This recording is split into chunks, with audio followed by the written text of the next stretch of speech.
بہت سے دوستوں نے شکایت کی ہے کہ ہم عربی کے بے شمار الفاظ رٹ لیتے ہیں، ان کے معنی بھی یاد کر لیتے ہیں اور ہمیں لگتا ہے کہ اب ہم قرآن کریم کا ترجمہ خود سمجھ لیں گے، لیکن جب ہم حقیقت میں کوئی آیت پڑھتے ہیں تو اس کا مفہوم ہماری سمجھ سے بالکل باہر کیوں ہوتا ہے؟ آخر ہم کس چیز کو مس کر رہے ہیں؟ تو آج کی اس ویڈیو میں اسی سوال کا جواب اور مکمل حل آپ کے سامنے رکھوں گا۔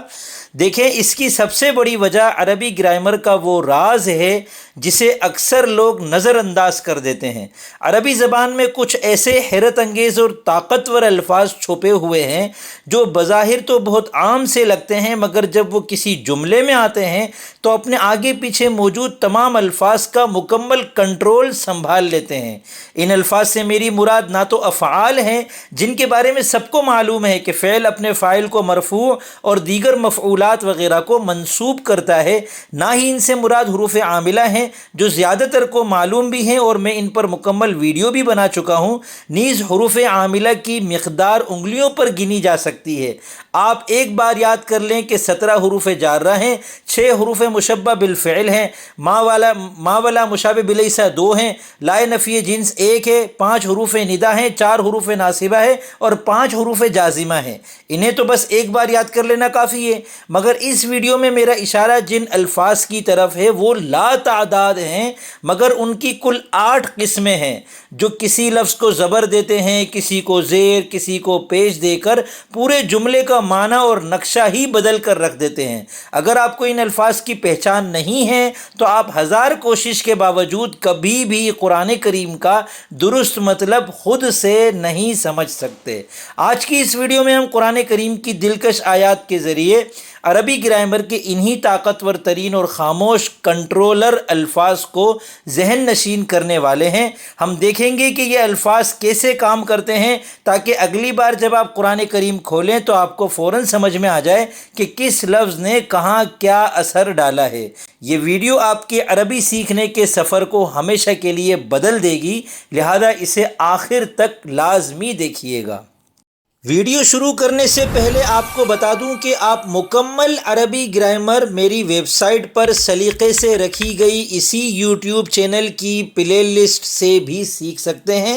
براہ راست واٹس ایپ پر مجھ سے رابطہ کر کے بھی کورس کر سکتے ہیں اور شمس المکاتب ویب گاہ میں ہمارے ماہرین کی نگرانی میں مدرسے کے ماحول والا لطف حاصل کرتے ہوئے بھی سیکھ سکتے ہیں۔ بسم اللہ الرحمن الرحیم۔ السلام علیکم ورحمۃ اللہ وبرکاتہ۔ میں محمد اسامہ سرسری، آپ دیکھ رہے ہیں میرا یوٹیوب چینل۔ اس چینل پر ہم قرآن کریم اور عربی گرامر کو سمجھتے ہیں اور اس کی گہرائی میں جاتے ہیں، اور ایک ایک ویڈیو میں نئی سے نئی چیزوں کو ہم سیکھتے رہتے ہیں، اور ہمارا یہ سفر کئی سال سے الحمدللہ جاری و ساری ہے۔ اگر آپ کو بھی ان چیزوں کا شوق ہے تو اس چینل کو سبسکرائب کر کے ہماری اس ٹیم کا حصہ بن جائیں۔ شروع کرتے ہیں۔ تو آج کی اس ویڈیو میں جو 8 قسم کے کنٹرولر الفاظ آپ کے سامنے رکھ رہا ہوں ان کا نام ہے اسماء عاملہ۔ یہ 8 ہیں: اسم شرط، اسم فعل، اسم تفضیل، اسم فاعل، اسم مفعول، صفت مشبہ، مصدر اور مضاف۔ اب ان کی تفصیل ایک ایک کر کے دیکھ لیں۔ اسماء شرط کی جو الفاظ ہیں وہ یہ ہیں: من، ما، این، متی، این، انا، اذما، مہما، حیثما، کیفما، ایانا۔ یہ الفاظ کیا کرتے ہیں؟ یہ 2 جملوں پر داخل ہوتے ہیں، دونوں اگر فعل مضارع ہوں، چونکہ افعال میں فعل مضارع ہی معرب ہے تو اس کو مجزوم کر دیتے ہیں۔ جیسے قرآن کریم کی آیت دیکھیں: من یعمل سوءا یجز بہ۔ ترجمہ: جو بھی برا عمل کرے گا اس کی سزا اس کو دی جائے گی، وہ اس کی سزا پائے گا۔ یہاں دیکھیں، من اسم شرط ہے اور یعمل اور یجزا یہ 2 فعل مضارع تھے، دونوں کو اس نے مجزوم کر دیا۔ یعمل کی حالت جزمی یعمل بن کر آ رہی ہے اور یجزا کا آخر کا جو الف تھا وہ گر کر یہ بن گیا یجزا، تو ان دونوں پر عمل کرنے والا من ہے۔ تو یہ اسماء شرط ہیں، ان کو یاد کر لیں، ان کا ترجمہ یاد کر لیں، اور جب بھی یہ آئیں گے اگر ان کے بعد 2 فعل مضارع آ رہے ہوں یہ دونوں کو جزم دے دیں گے۔ دوسری قسم اسماء افعال کی ہے۔ اسماء افعال پر میں تفصیلی ویڈیو بھی بنا چکا ہوں، آپ کو پھر ایک مرتبہ بتا دیتا ہوں۔ اس کی 3 قسمیں ہیں۔ یہ وہ اسم ہوتا ہے جو ہوتا تو اسم ہے لیکن اس کا ترجمہ فعل والا ہو رہا ہوتا ہے۔ تو اگر یہ فعل ماضی کے معنی میں ہو تو ہم کہیں گے اس میں فعل بمعنی فعل ماضی ہے، یہ فعل مضارع کے معنی میں ہو تو ہم کہیں گے اس میں فعل بمعنی فعل مضارع ہے، اور یا پھر یہ امر کے معنی میں ہو تو ہم کہیں گے اس میں فعل بمعنی امر۔ ماضی کے معنی میں ہیں جیسے ہیہات قرآن کریم میں آیا ہے، شتان، سرعان۔ اسی طرح فعل مضارع کے معنی میں اف، وی، قط، اوی، آہ، اور امر کے معنی میں رویدہ، بلہا، دونکا، علیکا، حی حل، حی اذان میں آتا ہے، حی علی الصلاۃ، یہ دراصل اس میں فعل ہے۔ ہلما، آمین، صح، ماہ اور ہاک، ان کا ترجمہ دیکھ لیں، یہ بالکل فعل کی طرح عمل کرتے ہیں، حالانکہ یہ فعل نہیں ہے مگر یہ فاعل کو مرفوع کریں گے، مفعول کو منصوب کریں گے، اور دیگر جو منصوبات ہوتے ہیں مفعولات وغیرہ حال تمیز مستثنیٰ وہ ان کے بعد آ کر اسی طرح منصوب ہو جاتے ہیں۔ قرآن کریم کی آیت دیکھیں، علیکم انفسکم، تم اپنی فکر کرو، تم پر تمہارا نفس لازم ہے، تم اپنے نفس کو لازم پکڑو۔ علیکم یہ فعل کے معنی میں ہے اور انفسکم منصوب ہے اس کا مفعول بہ ہونے کی وجہ سے۔ آپ دیکھیں اگر آپ کو یہ نہ پتا ہو تو آپ سمجھیں گے علیکم تو جار مجرور مل گیا، انفسکم کو نصب کون دے رہا ہے؟ تو اس کا ترجمہ کرنا آپ کے لیے مشکل ہو جائے گا۔ آپ اس کا ترجمہ کریں گے تم پر تمہارا نفس، حالانکہ علیکم کا مطلب ہے تم لازم پکڑ لو، انفسکم اپنی جانوں کو، اور اس کا بامحاورہ ترجمہ ہوگا تم اپنی فکر کرو۔ تیسری قسم اسماء عاملہ میں سے اس میں تفضیل ہے۔ اس میں تفضیل کیا ہوتا ہے؟ افعل، افعلان، افعلون، افاعل، فعلا، فعلیان، فعلیات، فعل، یہ جو گردان آپ نے پڑھی تھی یہ پوری گردان مراد ہے، یہ اس میں تفضیل ہے۔ اس کے اندر کیا ہوتا ہے؟ کسی کی بنسبت زیادہ کرنے والے معنی پائے جاتے ہیں یا پھر سب سے زیادہ کرنے والا، جیسے عمر اکبر من زید، عمر زید کی بنسبت بڑا ہے، اور اللہ اکبر یعنی اللہ سب سے بڑا ہے۔ تو جب اللہ اکبر کہتے ہیں تو اس اکبرو کے بعد ہم محذوف مانتے ہیں من کل شیء، اللہ اکبر من کل شیء۔ اس میں تفضیل کیا کرتا ہے؟ اس کو استعمال کرنے کے 3 طریقے ہیں۔ نمبر 1 یا تو اس پر الف لام داخل ہو، نمبر 2 یا پھر یہ مضاف ہو، نمبر 3 یا پھر اس کے بعد من آ جائے۔ اس کو اچھی طرح یاد رکھیے گا، اس پر انشاءاللہ تفصیل سے کبھی موقع ملا تو الگ سے ایک ویڈیو بنا لوں گا۔ چوتھی قسم اسماء عاملہ میں سے اس میں فاعل ہے، 5ویں قسم اس میں مفعول ہے، 6ٹھی قسم صفت مشبہ ہے۔ اب آپ یہ مت کہیے گا کہ آپ ہمیں سمجھائیں کہ اس میں فاعل کیا ہوتا ہے، اس میں مفعول کیا ہوتا ہے، صفت مشبہ کیا ہوتا ہے۔ پھر بھی میں نئے لوگوں کے لیے بتا دوں کہ کسی لفظ کا ترجمہ اگر ہو کرنے والا، آنے والا، جانے والا، کھانے والا، اس کی جو عربی ہے وہ اس میں فاعل ہے۔ کیا گیا، کھایا گیا، لیا گیا، سنا گیا، اس کی عربی اس میں مفعول ہے، اور صفت مشبہ کا ترجمہ بھی اس میں فاعل جیسا ہوتا ہے، لیکن وہ صفت مشبہ کا مطلب یہ ہوتا ہے کہ یہ صفت اس کے اندر مستقل طور پر موجود ہے۔ ایک آدمی ابھی نماز پڑھ رہا ہے اور ایک آدمی نمازی ہے، یعنی نماز پڑھنے کی اس کی عادت ہے، تو ابھی نماز پڑھنے والا یہ ہے اس میں فاعل، اور نمازی یہ صفت مشبہ ہے اردو میں۔ تو اسی طرح عربی میں بھی آپ دیکھ سکتے ہیں یہ اپنے فعل کی طرح عمل کرتے ہیں، یعنی فاعل کو مرفوع کرتے ہیں اور مفعولات کو منصوب کر دیتے ہیں، ٹھیک ہے۔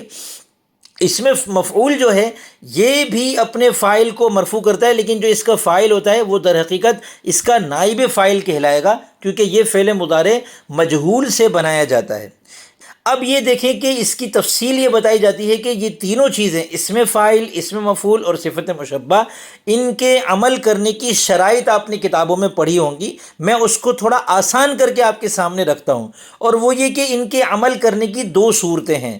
پہلی صورت یہ ہے کہ ان پر الف لام داخل ہو، جیسے الضارب، السامع، القاتل، تو اس صورت میں یہ بغیر کسی شرط کے عمل کرتے ہیں۔ آپ کو صرف اتنا ذہن میں رکھنا ہے کہ یہ الف لام آ گیا، اب کوئی شرط نہیں ہے، اب یہ بغیر کسی شرط کے اپنے معمولات پر عمل کریں گے۔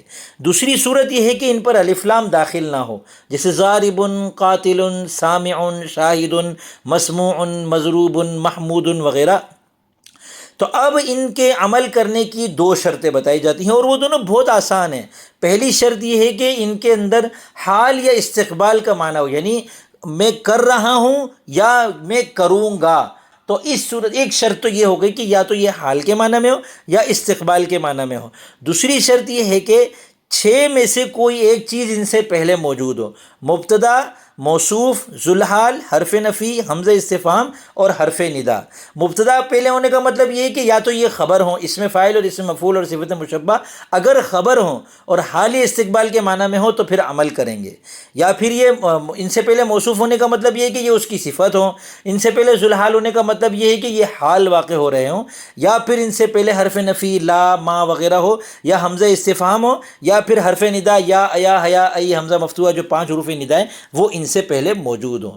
اسماء عاملہ میں سے 7ویں قسم ہے مصدر، جیسے او اطعام فی یوم ذی مسغبہ، یا پھر کسی بھوک والے دن میں کھانا کھلا دینا، کس کو؟ یتیمن ذا مقربہ۔ یہ جو آگے یتیمن آ رہا ہے اس کو منصوب کرنے والا اطعام ہے جو کہ مصدر ہے، تو مصدر بھی اپنے فعل والا عمل کرتا ہے، ٹھیک ہے۔ 8ویں قسم اسماء عاملہ میں سے مضاف ہے۔ کوئی بھی لفظ مضاف ہوتا ہے تو آگے جو اس کا مضاف الیہ ہوتا ہے نا وہ مجرور ہوتا ہے، اس مضاف الیہ کو مجرور کرنے والا یہ مضاف ہوتا ہے، جیسے رب العالمین، رب الحمدللہ رب العالمین، العالمین کو جو کہ مضاف الیہ ہے اس کو یہ مجرور ہے، اس کی حالت جری عالمینہ اور حالت رفع عالمون آتی ہے، تو عالمینہ مجرور ہے، اس کو مجرور کرنے والا اس کا جو عامل ہے وہ رب ہے جو کہ مضاف ہے، اور العالمین اس کا مضاف الیہ ہے۔ مضاف اور مضاف الیہ کی نشانی کیا ہوتی ہے کہ بیچ میں کا، کی یا کے آ جائے، تمام جہانوں کا پالنے والا، بیچ میں کا آنے سے پتہ چلا کہ یہ مرکب اضافی ہے، یعنی مضاف اور مضاف الیہ ہے، تو ہر مضاف اپنے مضاف الیہ کو جر دیتا ہے۔ عبد اللہ، اللہ کا بندہ، کا نے بتایا کہ یہ مضاف مضاف الیہ ہے، عبد مضاف ہے اور لفظ اللہ مجرور ہے، اس کو جر کس نے دیا؟ اس کے مضاف نے۔ بعض لوگ یہ کہتے ہیں کہ اس میں تام بھی اپنے معمول پر عمل کرتا ہے، اور اس کی مثال ہے جسے قرآن کریم میں ہے 99 نعجتن، 99 دمبیاں۔ اب یہ نعجتن دمبی کو کہتے ہیں، یہ منصوب ہے، اس کو منصوب کرنے، یہ تمیز ہونے کی وجہ سے منصوب ہے، اور اس کو منصوب کرنے والا اس کا عامل 99 ہے۔ یہ بعض لوگوں کا خیال ہے، اور بہت سے لوگ یہ کہتے ہیں کہ تمیز کو منصوب کرنے والا جو عامل ہے وہ اس کا فعل ہے اور اس میں تام نہیں ہے، تو اگر اس میں تام کو شمار کر لیں گے تو 9 ہو جائیں گے، اور نہیں شمار کریں گے تو اسماء عاملہ 8 ہوں گے۔